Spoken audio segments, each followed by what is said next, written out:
दरवेळी तुम्ही दौऱ्यावरनं घरी आलात की आई तुम्हाला ओवाळायची? आज ती नाही आहे, पण मी आहे ना.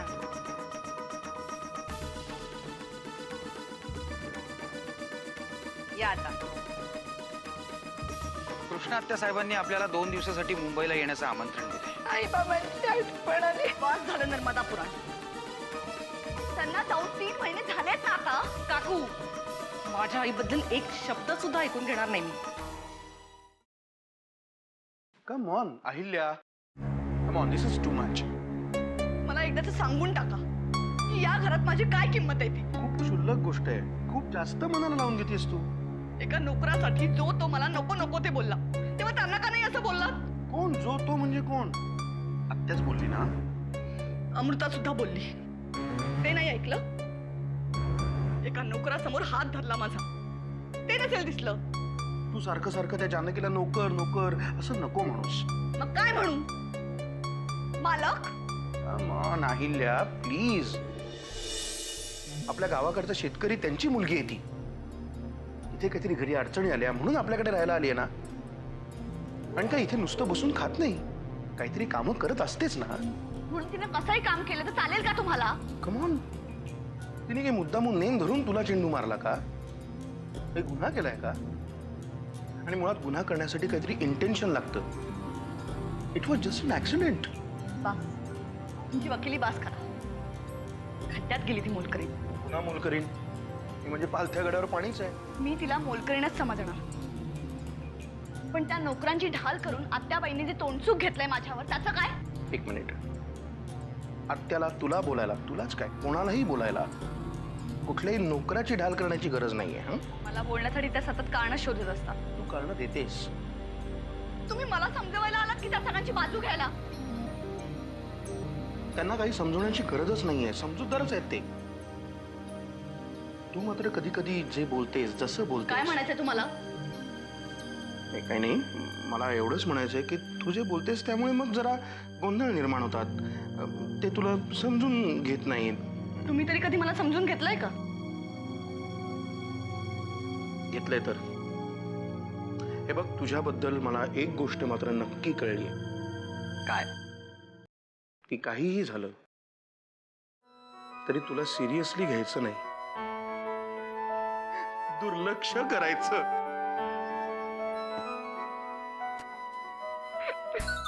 आत्याबाई बोलल्या की नाही त्यांना, आणि त्यांनी तुझी बाजूही घेतली. पण सुमिताई, मी खरंच मुद्दामून नव्हता फेकला चेंडू. अगं माहिती आहे मला, म्हणूनच बाजू घेतली ना तुझी.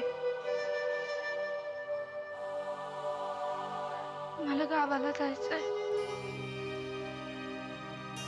हे बघ जानकी, एवढ्या छोट्याशा गोष्टीवरून असं नाही ग चिडू. नाही सुमिताई, मी चिडत नाहीये, पण मला खरंच गावाला परत जायचंय. आणि गावाला जाऊन राहणार कुठे? माझ्या घरी. आई बाबा आता परत सुद्धा आले असतील ना. हे बघ, तुझ्या आई वडिलांना काही अडचण आली आहे म्हणून त्यांनी तुला आमच्या घरी पाठवलेलं आहे. आत्याबाई, सुमित्रा, मध्ये मध्ये बोलू नकोस. मी बोलतीये ना. हे बघ, त्यांना अडचण आली आहे म्हणून त्यांनी तुला इथे पाठवलंय की नाही, तेव्हा आता परत घरी जायचा प्रश्नच येत नाही. आणि तू इथे मोलकरीण म्हणून थोडी चाललीस, तू तर माझी सोबती म्हणून आलीस, हो की नाही? सुमित्रा, अगं सगळ्याच गोष्टी लगेच उलगडून सांगायला पाहिजेत का? हे बघ जानकी, इथे तुला सुमित्रेचं प्रेम मिळेल, तसाच अहिल्याचा रागही सहन करावा लागेल. सगळीच माणसं काही सारखी नसतात. आत्याबाई, मी सांगेन तिला समजावून. जितक्या लवकर तिला हे समजेल तितकं तिला इथे राहणं सोपं जाईल. आणि आता रडू नकोस, कळलं?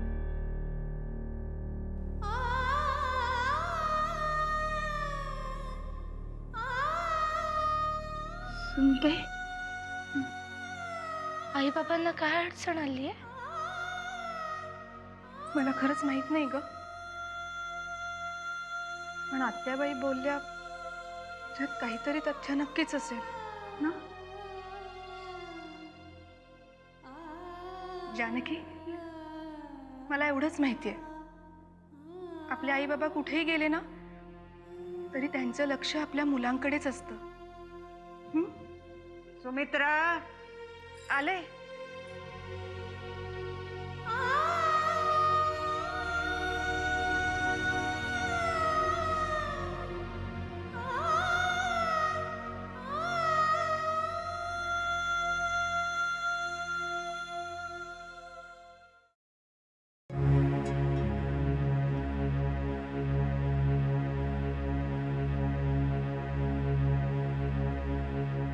बाबा, लाईट लावू? नाही नको. माझं डोकं दुखतंय थोडस. चेपून देते.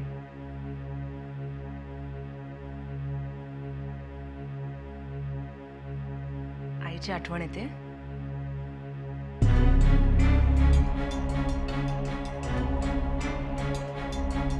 मॅचेस कशा झाल्या तुझ्या? उत्तम. पण फायनल्स हरलो आम्ही. हरलात का? ऍक्च्युली समोरची टीम आमच्यापेक्षा जास्त चांगली खेळली. हरलो. सॉरी बाबा. का ग? सॉरी काय? मी हरले. माझे प्रतिस्पर्धी माझ्यापेक्षा चांगलं खेळले हे जेव्हा तू म्हणालीस तेव्हाच जिंकलीस.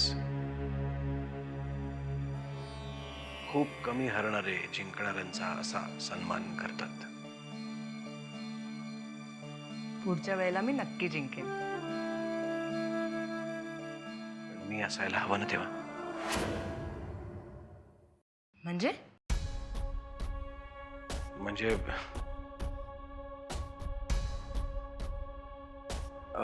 म्हणजे निवडणुका, दौरे, त्यानंतर प्रचाराची धामधूम. कुठेही असलात तरी तुम्ही यायचंय. मला तुमच्या समोर आणि तुमच्यासाठी जिंकायला खूप आवडेल. नक्की. कुठेही असलो तरी नक्की येईन मी. बाबा, आज ना एक गंमतच झाली. आत्या आजी ना मगाशी बोलता बोलता एकदम तुमच्या दुसऱ्या लग्नाबद्दल बोलली आणि मला एवढं हसू आलं. मी मनात म्हटलं, नशीब माझ्याकडेच विषय काढलाय. तुमच्याकडे बोलली असती तर तुम्ही काय केलं असतं? सांगा ना. माहित नाही. तुला तुला काय वाटतं? काय केलं असतं मी? खूप रागावला असतात. कारण मला माहिती आहे, तुमच्या मनात जी आईची जागा आहे ना ती कोणीही घेऊ शकत नाही. अमृता, तुला आवडेल माझं दुसरं लग्न? अजिबात नाही. कारण मला माहिती आहे तुम्ही दुसरं लग्न करणारच नाही. आणि मुळात हे जर घडणारच नाहीये तर आपण ह्याच्यावर चर्चा कशाला करतोय? आत्या आजी पण ना काहीही बोलत असते. मी म्हटलं तिला, बाबा सुद्धा हे लग्न अजिबात करणार नाही. आणि बाबा, हे काय वय आहे का तुमचं लग्न करायचं? ह्या वयात कोणी लग्न करतं? हो, अजून काही वर्षात माझ्या लग्नाची वेळ येईल आणि तुम्ही कुठे लग्न करताय? आणि मला सांगा, ह्या वयात तुमच्याशी कोण लग्न करणार आहे? तुमची जमीन गेली आहे, त्यावर जप्ती आली आहे. तुमच्या बाबांनी खूप प्रयत्न केले. ते परशुराम रावांकडे गेले होते, नरसिंहरावांकडे पण गेले होते, पण काहीच झालं नाही. अरे पण असं कसं होईल? काल परवा तर नांगर धरला होता ना रे शेतात आम्ही. जानकी, तुझ्या घरात आता कोणी नाहीये.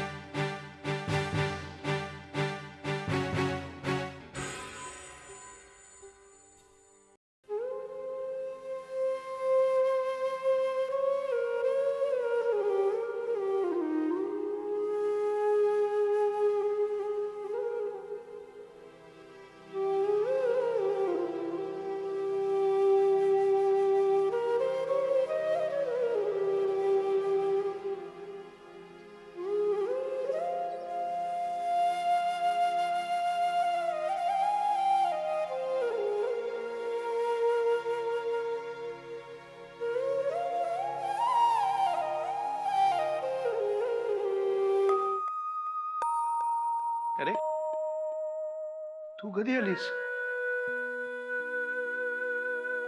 आताच. तुम्ही फार छान बासरी वाजवता. पण तुम्ही रडत का होतात?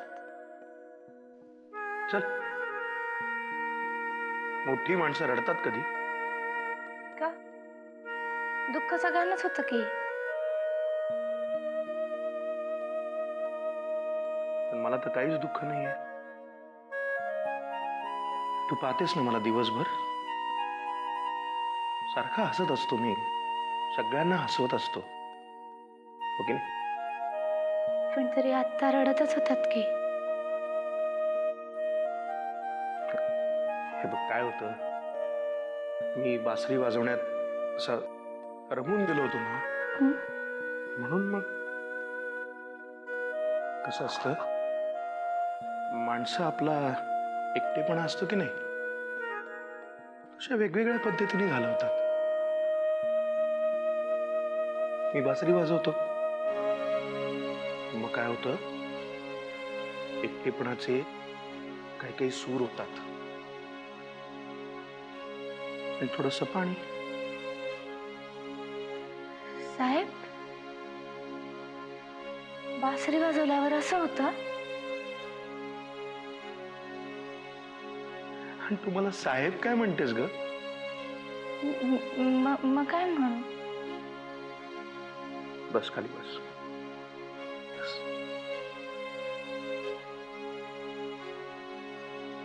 अमृता मला काय म्हणते तेच तूही म्हण. साधारण दोघी एकाच वयाच्या आहात ना तुम्ही? पण तुम्ही तिचे खरे खरे काका आहात ना. तुझाही असं समज. कोणी रागवणार नाही ना? हा? अजिबात नाही. आणि कोणी रागवलं ना, सरळ माझं नाव सांग. हं? अहिल्याचा हात खूप लागला बाळा. मला जर मुलगी असती तर आता तुझ्याच वयाची असती, आणि आम्हाला जर मूलबाळ असतं तर अहिल्या तुझ्याशी असं वागली नसती. म्हणजे कुठलीही आई दुसऱ्याच्या मुलाशी असं असं वागेल का? नाही की नाही? आई असते. तू साधं बघ ना, शाळेमध्ये निबंध कशावर लिहायचीस तू? माझी आई. हो की नाही? माझे बाबा, असा निबंध लिहिलायस तू कधी? नाही लिहिला. आणि बाबांवर कधी कविता पण नाही केली. कशी असणार? कारण बाबा म्हणजे दुष्ट, मारकुटे असंच वाटतं ना सगळ्यांना. नाही नाही, माझे बाबा नाही दुष्ट मारकुटे. आणि एक दिवस मी बाबांवर कविता नक्की लिहिली. माझे बाबा खूप चांगले. तुम्हाला माहितीये, जेव्हा आमच्याकडे बैल नव्हती ना, तेव्हा बाबा स्वतः नांगर ओढायचे. मला जमेल ना कविता? आणि समजा नाही जमलं तरी तुझं त्यांच्यावरचं प्रेम कमी होणार आहे का? 10 मार्कांचे निबंध लिहिले जावेत म्हणून आई वडील आपल्या मुलांवर प्रेम करतात का? मला आई बाबांची खूप आठवण येते. त्यांनाही तुझी तितकीच आठवण येत असणार आहे. पण ते रडत नसतील तुझ्यासारखे. ते नाही, पण गण्या रडत असेल. गण्या? माझा धाकटा भाऊ. अरे वा, या बहिणीला एक धाकटा भाऊ पण आहे वाटतं. हो, आणि तो खूप भारी आहे. हे बघ, मला जमलं ना तर आपण गण्याला नक्की भेटू. मी भेटवीन तुला गण्याला. I promise. रडू नको, रडू नको.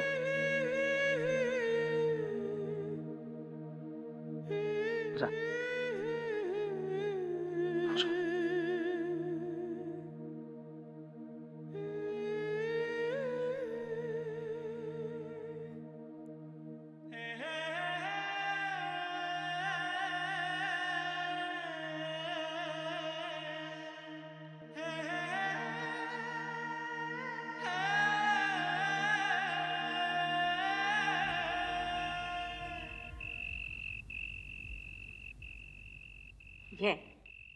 सकाळपासून पाण्याचा थेंबी प्यायला नाहीस. मला नकोय, मला ताईकडे जायचंय. सकाळपासून 2 वेळा त्या एसटीच्या मागं पळालास ना, मग का नाही गेला त्याच्या मागं मागं? पण ती एसटी निघून गेली ना.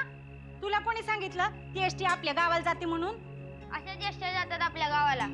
सगळ्या एसट्या सारख्याच असतात आणि त्यातली एक बी एसटी आपल्या गावालाच काय, गावाच्या जवळून सुद्धा जात नाही. कशाला आणलं मला इकडं?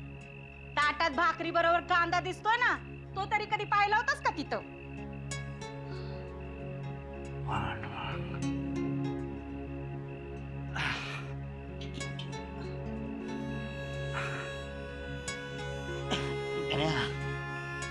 लेकरा खाल्लंस का रे? मला ताईकडे जायचंय. ताईकडे जायचंय? लेकरा आधी खाऊन घे मग जाऊ की. कशाला त्या पोराला उगाच खोटी आशा दाखवते? मग काय त्याला उपाशी मरू देऊ? सांगा ना त्याला की तुझी ताई आता तुला कधीच भेटणार नाही म्हणून. त्याच्या समोर बोलायची गरज आहे का? त्याला खरं काय ते कळलंच पाहिजे. आज सकाळपासून 2 वेळा एसटीच्या मागं पळाला. काय झालं असतं म्हणजे? तू जरा लक्ष ठेव की. कधी ठेवणार? मी बी सकाळपासून धरणाच्या कामावर घमेलीच वाहते ना. आपल्या नशिबात घमेलीच आहेत हेच याला बी कळलं पाहिजे. कळल. अगं हळूहळू कळल. कन्या खा. खाशील तर मोठा होशील, शिकशील. अरे मुकादमापेक्षा जास्त पैका कमवशील. मला पैसा नको, मला ताई पाहिजे. द्या आता आणून. सकाळपासून हेच रडगाणं चाललंय त्याचं. मग कशाला आणलं इकडे मला आणि तिला तिकडे ठेवलं? हे बघ गण्या, मी तुला एकदा बजावून सांगते, तुझी ताई तुला केव्हा भेटल हे त्या पांडुरंगालाच ठाऊक. तेव्हा गप गुमान गिळ आता. मला नकोय. अम्मा गण्या, लेकरा असं नको करू. खा. अरे तुला ताईला भेटायचं आहे मला ना. नको. लेकरा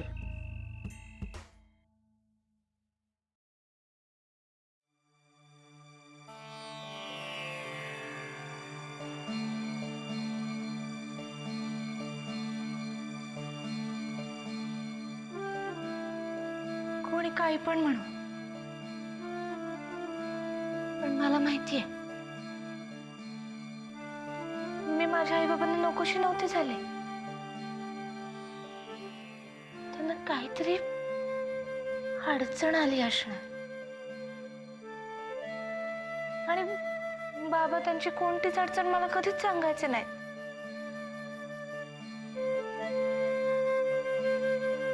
तेव्हा ते जिथे असतील ना तिथे त्यांना सुखी ठेव.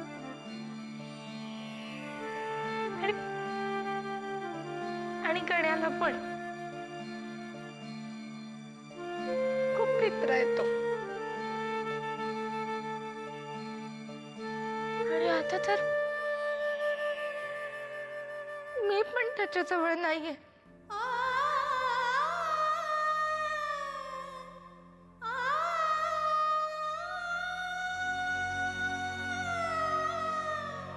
तेव्हा आता या घरात कधी माझ्याकडून चुका नको होऊन देऊ.